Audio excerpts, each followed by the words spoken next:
Good day, fellow investors. Today we're going to discuss one of the most important investment strategies out there, which is watching paint dry. I'm going to go over a few of the key topics of the current investment environment, give a perspective on them, and we'll conclude with my investment, a watch paint dry example, compare it to the others, and by the end of the video you will be able to decide whether watching paint dry or something else is better for your financial future. If you like the content, please smash that like button. Just before beginning, a quick reminder for those interested in my stock market research platform. By the end of the month, the price, the yearly subscription is going up. So if you want to fix it forever at the current price, the yearly subscription, please check the platform before the end of the month.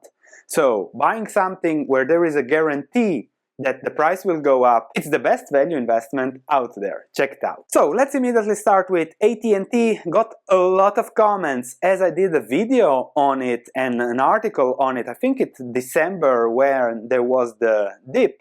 So let's discuss first that, then go into ARK, Bitcoin, Tesla, which is a positive example of the current market, and then again you will see later what's best for you. So AT&T, I made a stock analysis in December, end of December. I said undervalued, but sell when not limping, when the business is not limping. And if we just check my article on my website, you can check my website for more blogs on detailed stocks that I don't make a video on, but I looked at AT&T and this is it, explaining AT&T. Dividend yield, stable business, lots of assets, good history, and on the other hand, there is a lot of debt.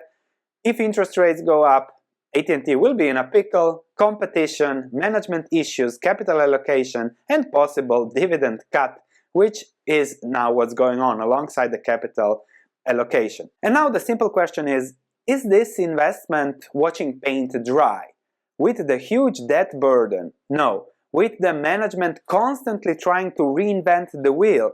It's not a watch paint dry business. And that was also my conclusion. So I made an analysis for the market and I said, when not limping, sell. So in December, I said, when not limping, sell, because it will constantly be there on the dividend, on the value, but the debt is always a burden. So you have to see how and when it fits you. They are now announcing a dividend cut, so there will always be issues with this. That's a given, and you have to always see, okay, can I find something better? And then another thing, this is AT&T's history and constantly something going on, constantly spinning off things, merging, buying, selling, taking on debt, blah blah blah.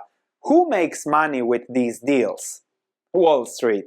Investment banks fill their pockets, their bonuses, their fees, because it's easy to sell to a manager that needs something.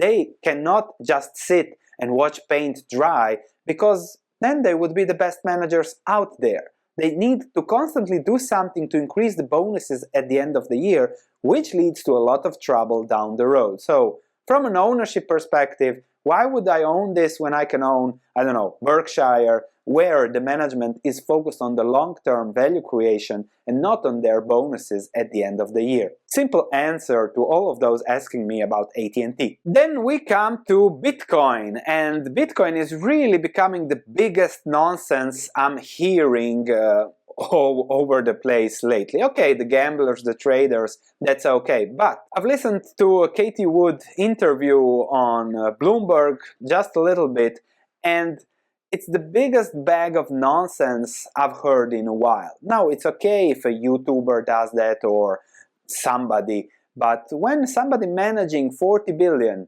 or is it 30 now, perhaps even 20 by the time you'll watch this, doesn't matter.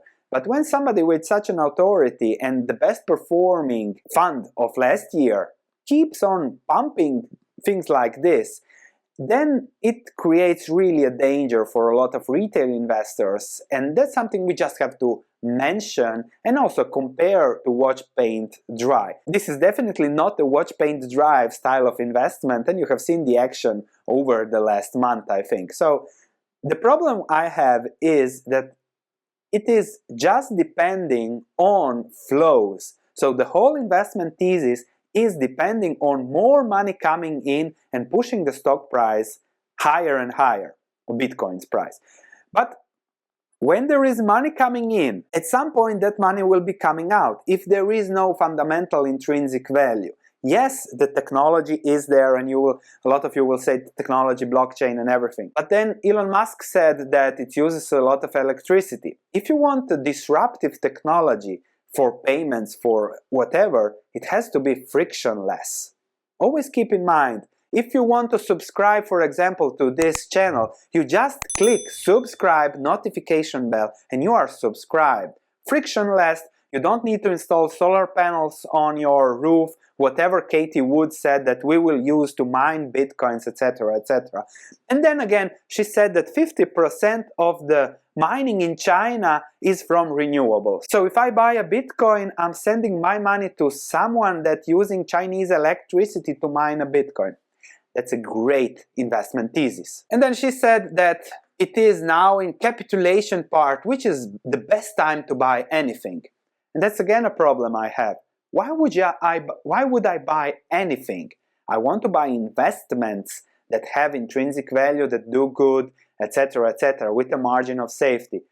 I am not going to buy something just because somebody else is selling and capitulating on it, because anything can happen there. Yes, Bitcoin can go to 500,000, but can also go lower. And this part of the article really summarizes the need she has for new flows. Prospects for Bitcoin ETF approval have now increased, she said. Everything is good for her all the time. But she needs an ETF, she needs Bitcoin to be accepted as an asset class, she needs others to invest more funds to justify the thesis, because it's just a flow of funds. Anything can happen, but just to say to people, it's a flow of funds investment, nothing else. Similarly, Coinbase, again, related to Bitcoin, so you are exposed to more and more of these things. So risky bets. And risky bet is also ARK Innovation. Everybody excited when the price went up, but as it was again a flow issue, then you see what happens when the flow reverts. And I've made a few videos in December about ARK, so you can see more about all about the flows. I said it 4 months ago. I said here and analyzed a little bit of stocks.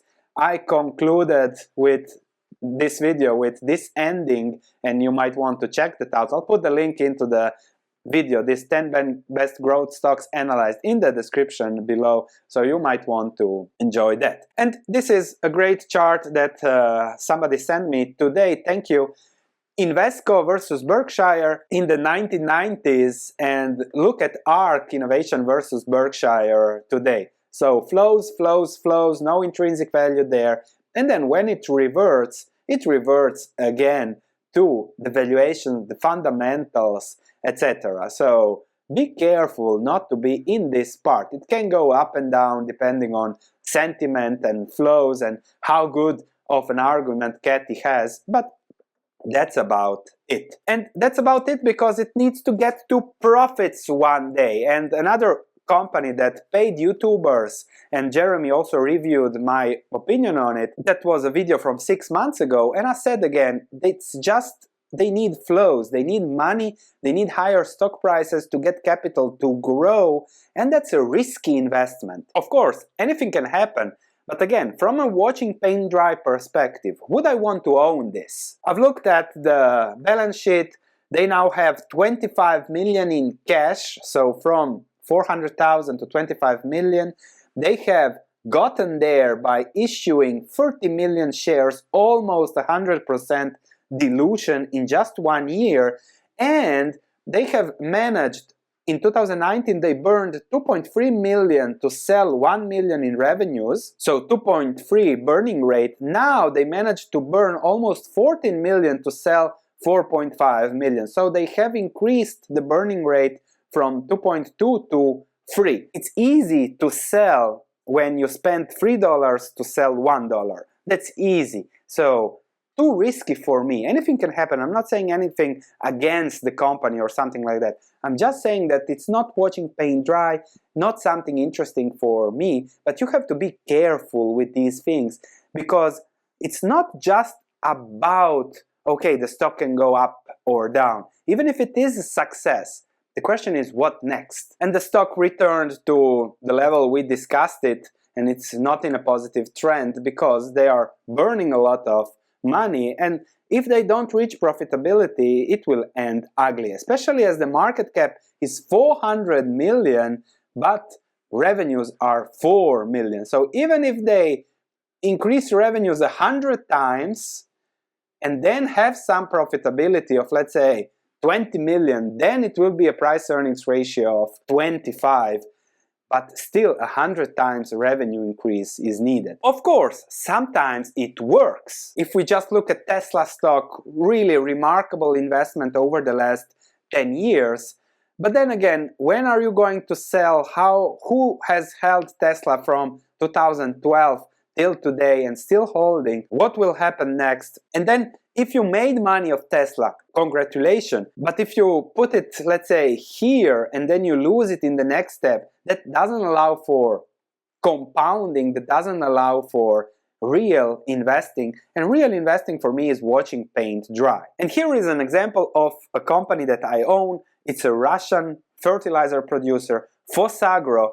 And I just want to share a little bit of what watching paint dry for me is. So, constant demand, growing, world population expected to reach 10 billion, so there will be more need for food. That's a positive. They can produce those fertilizers for another 50 years. They have good product, diversified, selling all over the world. They don't depend on inputs. With inflation now, a lot of producers are in a pickle because most of their inputs are self-produced, and the dividend yield now will be around 8–10%, and with ups and downs depending on cyclicals, of course. But it's a good business, it is a low-cost producer, it has a positive trend, it's growing 5–7% per year.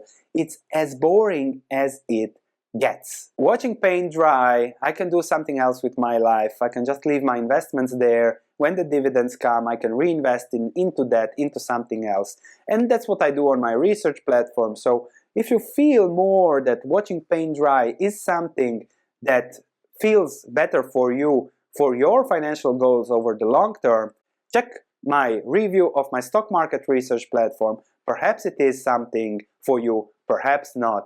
But check it out and then you'll see. Thanks for watching. I'll see you in the next video.